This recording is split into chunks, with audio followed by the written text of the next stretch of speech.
It's a setback for the private airline as a single judge bench of the Madras High Court has ordered winding up of the private airline SpiceJet. The official liquidator will have to take over the assets of the company.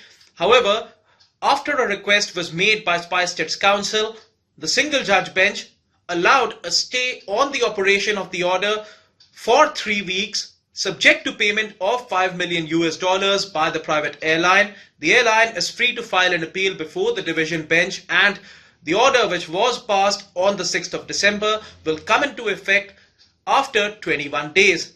Switzerland-based stock corporation Credit Suisse AG had sought winding up of SpiceJet. The company holds the right to receive payments which were due to SR Technics. The company SR Technics deals with maintenance, repair and overhaul of aircraft engines and components. Credit Suisse AG had claimed inability on the part of SpiceJet to pay a pending debt of $24 million. The High Court noted that SpiceJet had accepted its liabilities in terms of an agreement entered between the two companies for a period of 10 years in 2011 by executing certificates of acceptance.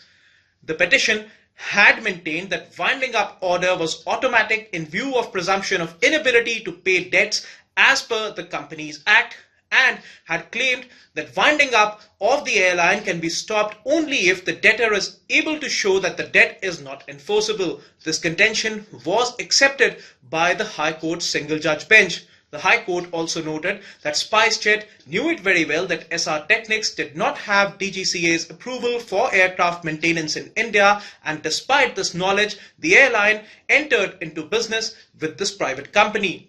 Questioning the validity of unstamped bills of exchange raised by SR Technics, SpiceJet had argued that when existence of debt cannot be proven in the absence of stamped documents, then the question of ability to pay the same would not arise. However, the High Court held that if there is an outstanding debt of more than rupees 500 and a written notice for clearing this debt is made but to no avail within 3 weeks period, the requirements of the law are fulfilled as far as the winding up proceedings of any company are concerned. It remains to be seen whether there would be any relief in the offing from the division bench when SpiceJet files an appeal, since it's not the first time that the airline sector has witnessed such an adverse order from the judiciary. Many airlines in India are at various stages of the insolvency process, and SpiceJet will have to prove its financials and will have to ensure that it provides due diligence.